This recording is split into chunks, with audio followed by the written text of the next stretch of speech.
guys. Sorry, just give me 1 second. I'm just writing with my magic pencil.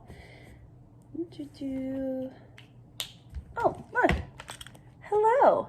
Well, I'm just kidding. It's not really a magic pencil. It's just a regular marker.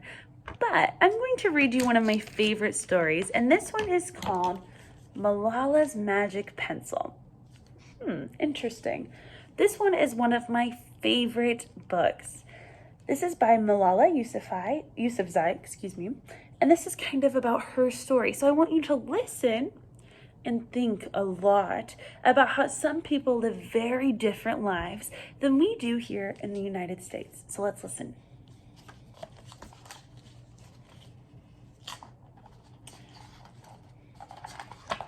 Malala's Magic Pencil, Malala Yousafzai. Do you believe in magic?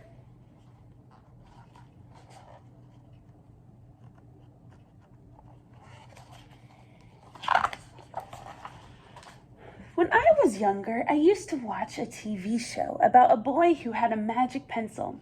If he was hungry, he drew a bowl of curry and it appeared. If he and his friends were in danger, he drew a police officer. The boy was a little hero, always protecting people who needed help. How I wanted a magic pencil too.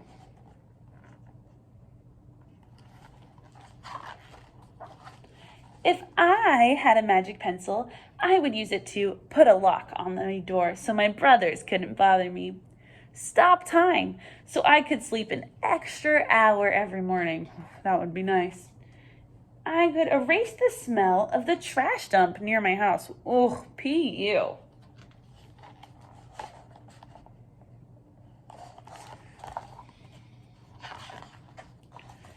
And I would use it to make other people very happy.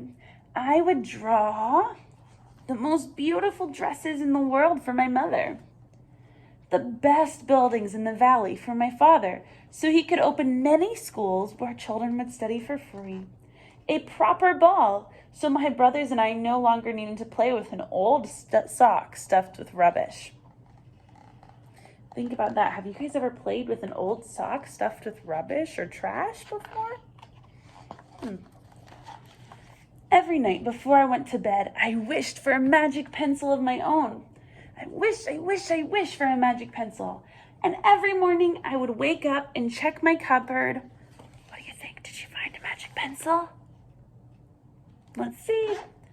But the magic pencil was never there.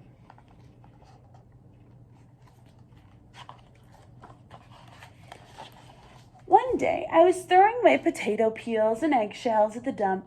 I was wrinkling my nose, swatting away flies, and making sure I didn't step on anything dirty in my nice shoes, when I saw a girl about my age sorting trash into piles. Boys and girls, what do you think it means to sort trash into piles? Why do you think you would do that? Let's find out. Nearby, boys were fishing for metal scraps using magnets on strings. When my father returned home from work, I told him what I'd seen. It made him sad. Abba, I said. Yes, Yanni? He said back, I always liked when he called me Dear One. So Yanni means Dear One. Why haven't I seen that girl in my class? Because, he said, but he didn't finish right away.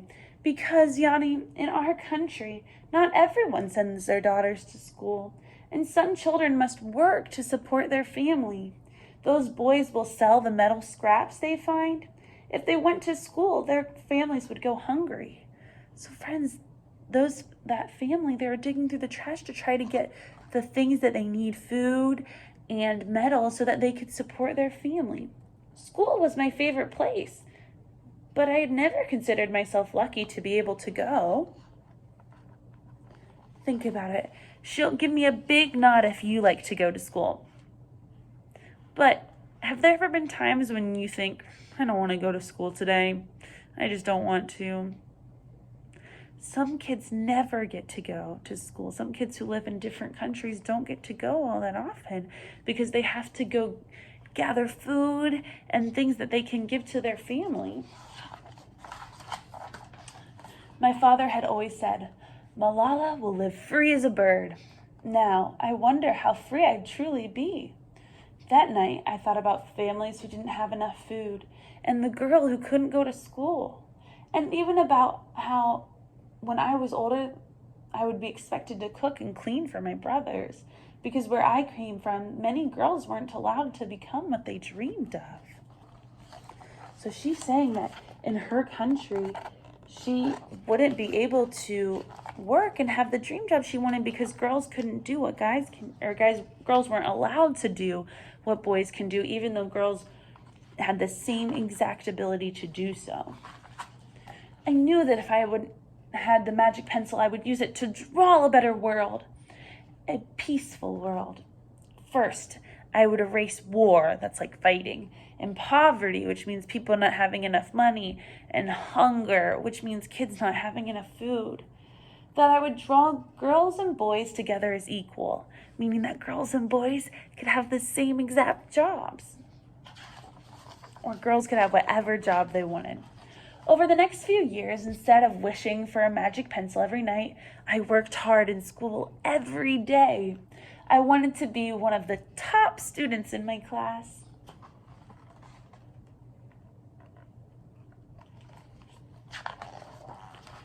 But soon, powerful and dangerous men declared that girls were forbidden from attending school.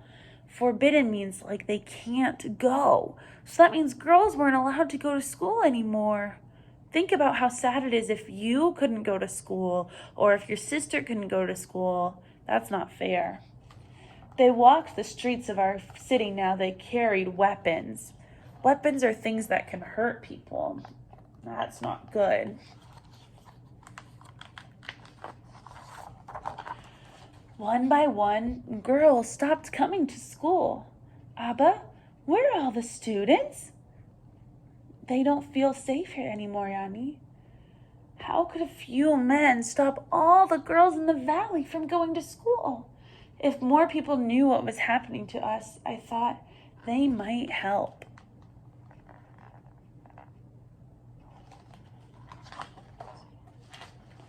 Wishing wasn't enough. Someone needed to speak out. Why not me? I wrote about what it felt like to be scared to walk to school and how some of my friends had moved away because of the threat they faced in our city. I wrote about how much I loved school and how proud I was of my uniform. So think about it. How did she use her voice to tell people what it felt like to be in her situation? You whisper it to me. How did she use her voice? Did she stand up and scream? What did she do instead right here? What was she doing? Exactly. She was writing to tell her story and to tell what she had seen, just like we practice writing all the time.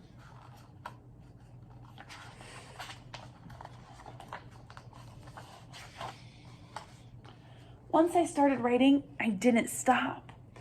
I wrote speeches and traveled around my country, sharing my story. I even talked to a reporter from a famous international newspaper. Those are the people who write the stories in newspapers. People actually wanted to learn about my life. I spoke for all the girls in my valley who couldn't speak for themselves.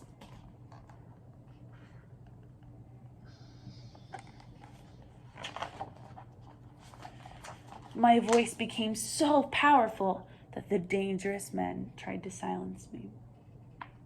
But they failed.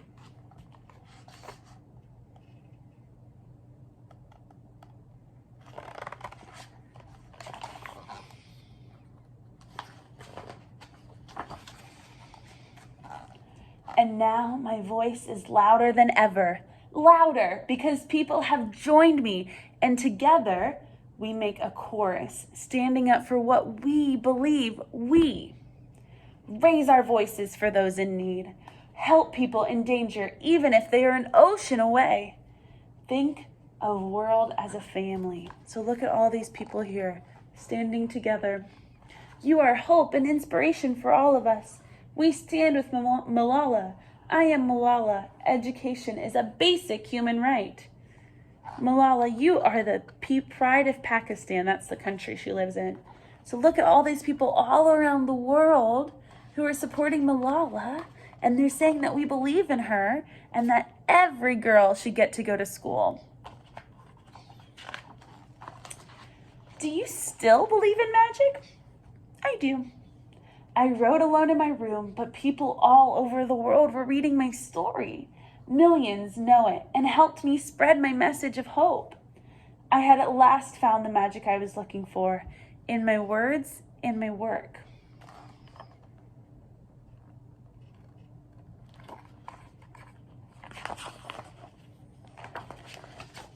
I am Malala.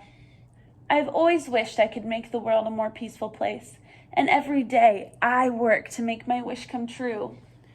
One child, one teacher, one book, and one pen can change the world.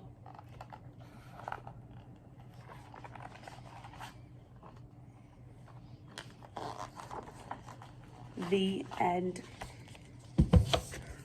Boys and girls, I just want to take a minute and I want you to tell me something that you've learned from this book. You tell me. Exactly. Yes, absolutely. So did she actually have a magic pen or pencil? But what did she have instead?